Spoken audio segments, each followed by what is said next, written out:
Hello all, Alison here. Welcome back to Words and Pictures for a few minutes of fun. I'm going to have a few minutes of fun today with some watercolours and some stencils. I seem to be in a stencil-y kind of a mode at the moment. I wanted to do some swatching, just some simple swatching with some colours I love. And I got out the Tim Holtz wheel, which does a lovely job of creating a space for swatching. We've done a little bit of that before. I'll link in the description below. And then I thought that these looked quite fun to have a little bit of colour play with. They're stencils I got tempted by, seeing them in other people's hands, and haven't really used very much. There's kind of a little bit of use on that one. So I thought, time to get out the neglected stencils, the ones you maybe don't play with very much, and see what they'll do for you. I need to tape them down. I'm very happy to have a soft look. We had a very soft look with watery watercolour escaping underneath the last time around, and I'm perfectly happy with that. But if I want to keep coming back in with other colours, however loose I want it, I still want a little bit of stability.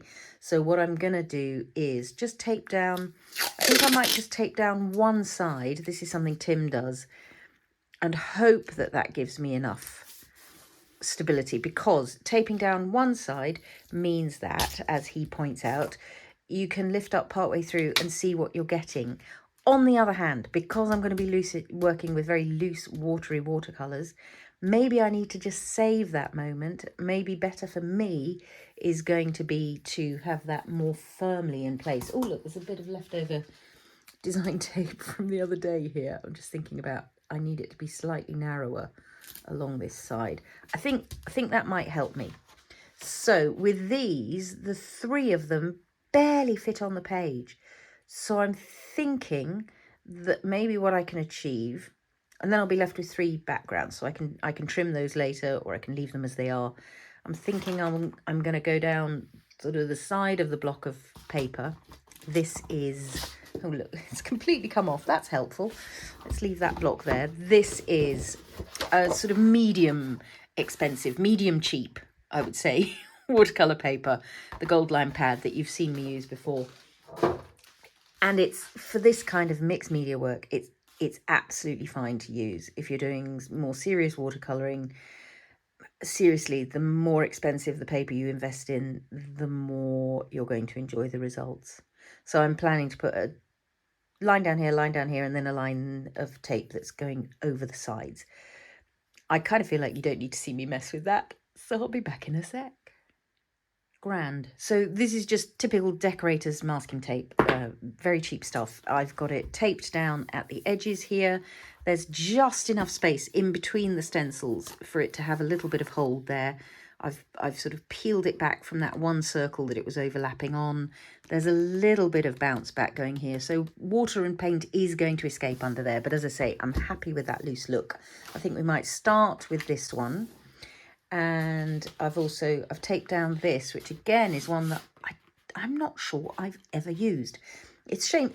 Well, no, I'm not ashamed, because art supplies give me joy, and sooner or later, as you see, I do get around to using them.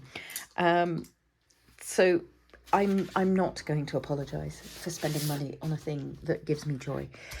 The paints I've got are American Journey. I got these one of many times when I was working over in the States for several months at a time and looking out for coupons all the time. I think I got these from Trader Joe's. Is that what it's called? Cheap Joe's. Cheap Joe's. I'm mixing up food shops and art shops. On a coupon, and just picked out, these are sort of beachy colours. I've had them in a tray. So this is a plastic tray that I think I got at Target to use as a palette. Perfect as a palette. And I think probably on here I've got, maybe that's French Grey. I think that's Pat's Coastal Blue. Getz Grey. I think that might be Coastal Fog. Indigo. No, Periwinkle it's called. Periwinkle. There's something very purpley here. Maybe that's the indigo, or shadow, that could be. I think that's shadow. Periwinkle. Through here, Junebug, Prussian Blue. That's Andrew's turquoise. I know that. Anyway, the point is they're sort of lovely beachy colours. When I'm working with watercolour, I tend to work with two pots to activate in a tray, but actually it's just useful to have two so that you can clean in one and get dirty in the other. So I'm giving these a good spritz of water just to wake them up again. I haven't really decided on this one, which I think I might work with a little bit of the Periwinkle, and I'm going to make that my first colour. So I am also going to use my craft mat here as another palette. I want to just get some colour down. And as I say, I'm not terribly bothered about the degree of stuff that's going on underneath. If paint escapes underneath, I'm fine with that. I think I want to have a stronger colour in the middle and work out from there. So I'm gonna put that there. A little bit of water, let it soften as it heads outwards, and just let it be messy. I'm not particularly interested in perfection with this. I'm trying to hold this palette so that it doesn't disturb the light. What other colour shall we use? I think we'll have one of these. The reason I got these is because they don't exist in other colours. I got a couple of my absolute favourites. So Prussian Blue, Payne's Grey and Indigo are deep favourites of mine in whatever form I've ever found them. But then the joy of the American Journey ones is they had all these colours which don't exist elsewhere. Pat's Coastal Fog, I just think is brilliant. And yeah, so there's Coastal Fog and there's Pat's Coastal Fog, which is different. The French greys, the Getz greys, I loved. You can get versions of those in other paint colours. So now between those two, which was this middle one here, wasn't it? Which I think is the June bug. So now I'm going to do a little mix of those two just here on the mat and let that go in between for that lovely softened blue. Almost a lovely oh, I took gorgeous photos of a peacock just this last week in Kratokvila, which is a nearby chateau. Peacocks in the garden. That's really pretty. So my third is going to be one of these greys. I think I might go with, I think this, which I believe to be, yeah, I'm not sure now. Could be Coastal Fog, could be Pat's Coastal Fog. I think it's Pat's Coastal Fog. So let's put that in this third spot. So in between those two, we're going to mix up that. I'm zoomed out quite a long way so that you can get a look at the whole board. As we go on to these dotty ones, I might zoom in a little bit so you get a clearer look. Yeah, we're definitely going underneath the stencil here, but I simply don't care. So this is a mix of these two. So that's June Bug and whatever my version of Coastal Fog is here, which gives me a lovely kind of sand dune green, I would call that. Let's move it on through. And I think the colours here are perfect summer colours. We've got our first really warm day as I'm filming this. And I think it's inspired me to get out that summertime feel. There we go.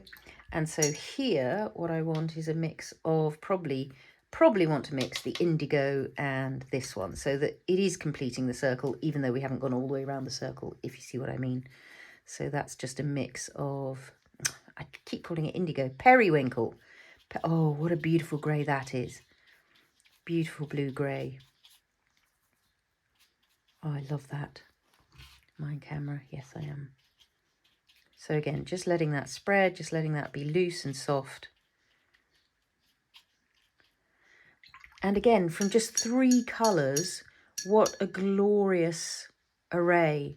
What a palette I've got there. So I'm just going to remind myself, I'm going to put a bit of the Periwinkle, just to let that sit there. Going to put a little bit of what I believe to be Junebug in there.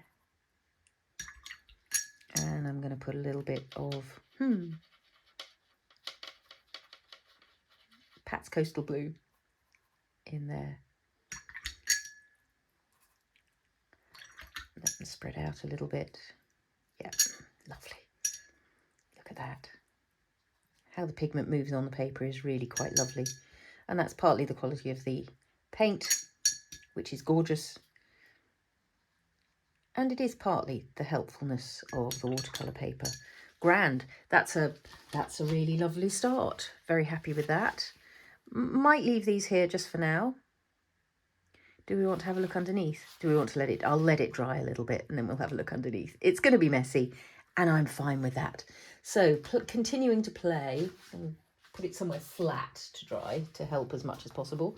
So as we go over onto here, I think I'll zoom in a little bit. You don't really need to be looking at all those paint tubes now. So I have also got my American Journey paints in a palette. Maybe I'll run up and grab that so you can see those too. So I just put them into the little square watercolour pans. You let them dry out and then you've got them ready to take away with you. But this is a lovely way to work if you're just squeeze a bit of paint in and then you've got it as a watercolour palette for messy mixed media work like we're doing today. Grand. I'm thinking a sponge is quite a useful thing, maybe for some of this. I'm also wondering what happens if I just start with a bit of water. It's going to invite mess, but I'm sort of up for mess really today. So I'm just in random places. So it's going to mean the paint goes down differently in different places. Some places it's going to go on as slightly more solid pigment. Other places it's going to go in as really watery. So let's start with a brush, but I've got a natural sponge on hand that I might just kick into action as I go. Yeah, this palette is, I do want to hold it because I enjoy having it in my hand. And then I'm just going to invite some colour onto this stencil. The reason I'm working with 3 at once is it's going to let me allow things to dry a little bit, because one of the joys of watercolour is they'll blend differently if you put wet in wet or if you put wet in dry. And if you allow it to dry for a little while first, you're going to get a different kind of blend than if you go straight into a wet in wet blend. So having a chance to let some of this dry while some of it stays wet is again going to change the degree to which the colours either blend or glaze, layer over one another. Grand. So at the moment I'm mostly working with the June Bug and the Periwinkle. And yeah, it's not going to be perfect stenciling, but that's sort of the point for me today, is to let these colours drift and move a little bit. Grand. I think we might want to zoom in a little, so let's pause and do that. So you should now have a slightly closer view of what's going on here, and I'm just gonna bring the brush into play and just use it to softly spread out some of that watery pigment that is there. And then I'm going to try and work with slightly less watery washes. The thing is, this brush is a fabulous watercolour brush that holds a lot of water, which is, for some techniques, is a wonderful thing. And for others, can be a little bit annoying because you get water flooding out everywhere. So this is a little bit of Pat's Coastal Fog going on. I really must double check that I'm telling you the truth about these colours. Oh, but look at the mixes that are happening as that goes in. So yeah, some of this paint is quite dry. So the way the next paint interacts with it will happen in one kind of way. Some of this paint is wet, and then you get that blending, mixing effect going on right on the page. So this is a really good way to just play with your watercolour paints without too much stress, without trying to colour match. Just kind of getting the idea that different amounts of water, different amounts of paint are going to create different kinds of effects. I'm enjoying that quite a lot. I'm going to come in with this. So again, I'm trying to keep places where the colour might stay fairly true to one colour, And I'm just encouraging other places where it's gonna go nuts and mix up. I've still got some of these mixes left on the mat. No reason I can't apply those directly. I do love that soft blue. So let's come back in with a bit more of the Periwinkle. And yeah, the stenciling is getting messier by the second, and I'm fine with it. I'm truly fine with it. So into some of these squares, I'm just going to create a bit more colour mixing by adding in that Periwinkle. Just letting what happens happen underneath. The peel and reveal is going to be fun on this one. Let's maybe introduce another of these greys. I do love these greys. So I think this over in the corner here is French grey. So I'm just going to reactivate that. It's a beautiful sort of pale stony grey. And it, yeah, as you can imagine, it makes me quite happy. So just letting that work its way into some of those circles. And in some places, again, I'm adding it to quite wet paint. So it's going to interact in a certain kind of way with that. And it's the joy of watercolour that it continues to work even without your help. It continues to mix and play on the page. So the stencil is bending quite a long way away from the page there. It's creating some quite interesting effects. I've got a little bit of paper towel here as well, which I'm also occasionally drying my brush on so that I can get a more highly pigmented mix, a less watery mix. If the brush is full of water, as I say, you're going to flood things.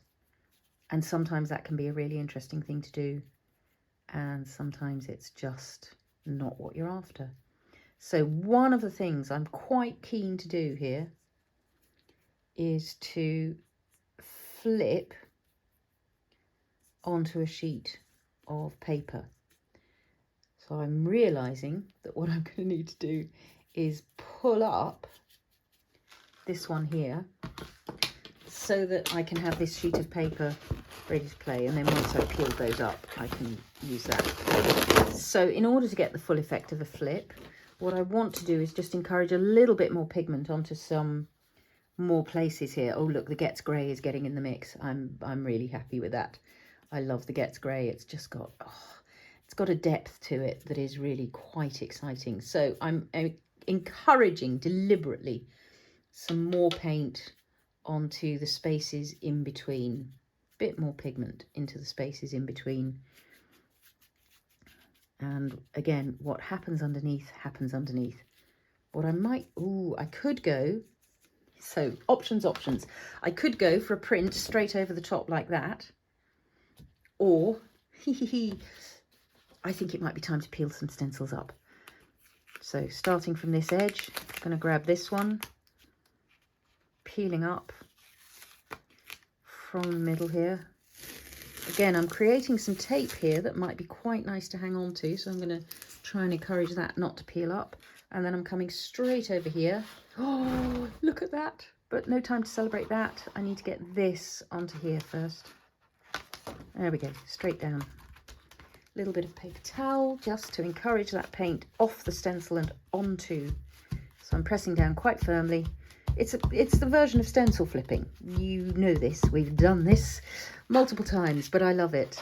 Oh, just simple, delicate texture in there. But look at this. Look at that. A little bit in love with that. That's a beautiful effect. Close up, it's even better. So you'll want to watch the close up later today. Let's peel this one up. And this time, just to encourage again, it might give me a slightly watery. No, I think we've got enough. I mean, let's just go straight down. I was thinking of giving that stencil a spritz of water before I laid it down. And then I thought, no, I won't do that. I'm going to wipe this paint up because at the moment it's just being annoying when I'm trying to put down the paper to flip. So this one, yeah, little square patterns. Let's just get that. And again, just a really subtle, delicious mesh effect on there. And one more to peel up. I'm going to let you see what's going on. I'm not looking at this piece of paper as it peels up. You've got the advantage of me at the moment, because I'm more concerned with getting this stencil onto this piece of paper without losing my lovely painty effects. There we go. So it's another waste not, want not. You could just wash these stencils. There's absolutely no need to go flipping with them. Just turning them over and off they go. And again, that just as a starting point to avoid blank page syndrome, if nothing else. The other thing you could do is, rather than have this, is have a journal sitting nearby so that you can just print these patterns straight onto a journal page. Oh, but look at the colours here. I don't know how true to colour they are, because I have got some artificial light on, but it's as close to coolth as I can get. I'm going to let those just dry, and let's come back and have a look what's going on over here. So it might be time to peel this one up as well, I think. Or, well, while it's here, so one of the things with the cheaper watercolour papers, particularly if you're not using them on a block, is, I don't know if you can see how wrinkly that's got, a spritz of water on the back of any piece of paper will enable it to be wet from both sides and therefore dry a little better. So I'm just wondering whether I want to create a slightly more precise stencil by drawing around the insides of some of these. But before I decide that, I'm going to peel up from one side and just have a look at what we've got. Because maybe I just love it exactly as it is. Yeah, I do. I just love it exactly as it is. Beautiful. I can give this a spritz. Just to reactivate that, and that's going to give me another incredibly subtle. Have I got, well, so that could go in a, I got a so this is not watercolor paper. Oh well, let's just put it here. Look, there's room for it here. No, don't want to cross over onto there, don't want to cross over onto those. But what I can do is come over here and put it here. Just press down. This again is going to be a really subtle one, so I'm just keeping this side up because there's still some paint drying on there, watery paint. And then if it is beautiful, I don't mind about those 3 splotches of paint on the other side. I can just use the reverse of this. Yeah. Again, just a magical little starting point. That is making me unfeasibly happy. So what I might do is let these dry and just trim them down into tags so that you can have a little look at what we've got. I'm going to keep this masking tape because, as we know, I can then deliberately choose to decorate that. Again, waste not, want not. I can use some paint on there. I'm going to let these dry and then just maybe trim them for the final close-up. I'm just too happy to carry on. I don't want to go any further because I don't want to wreck these at the moment. So yeah, just a little bit of simple watercolor play with your colors, mixing, blending different amounts of water, and that messy stenciling is making me deeply, deeply happy. Thanks so much for your company today. Just a few minutes of fun today, back to maybe the original when it was just a few. If you've got any comments or questions, do leave those down below. And for the moment, happy crafting all.